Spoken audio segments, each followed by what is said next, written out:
தமிழ் சினிமாவில் கதைக்காக lip lock scene வைக்கலாம்னு directors கேட்டப்போ நடிகைகள் ஓகே சொன்னாலும் சில நடிகர்கள் நோ சொல்லியிருக்காங்க. அது யார் யார் என்று பார்க்கலாம். மாற்றான் படத்துல காஜல் அகர்வால் கூட ஒரு லிப்லாக் சீன் தேவைப்பட்டிருக்கு. காஜல் அகர்வால் ஓகே சொன்னாலும் சூர்யா ஒத்துக்கல. கண்டிப்பா நான் பண்ண மாட்டேன்னு சொல்லிட்டாரு. அதற்கு பிறகு VFXல தான் அந்த சீனை கொண்டு வந்தாங்க.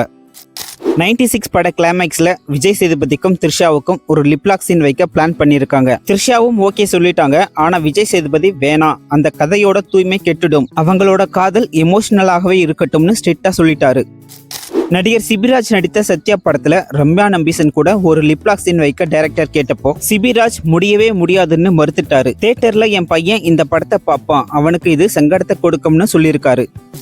ராஜா ராணி படத்துல நயன்தாரா ஆர்யாவுக்கும் ஒரு முத்த காட்சி வைக்க பிளான் பண்ணியிருக்காங்க. நயன்தாரா ஓகே சொல்லிட்டாங்களாம். ஆனா ஆர்யா இதுக்கு ஒத்துக்கல. நயன்தாரா என்னோட பெஸ்ட் ஃப்ரெண்டு, அவங்க கூட இந்த மாதிரி சீன்ல நடிச்சா எனக்கு ரொம்ப தர்ம சங்கடமா இருக்கும்னு சொல்லிட்டு வேண்டான்னு சொல்லிட்டாராம்.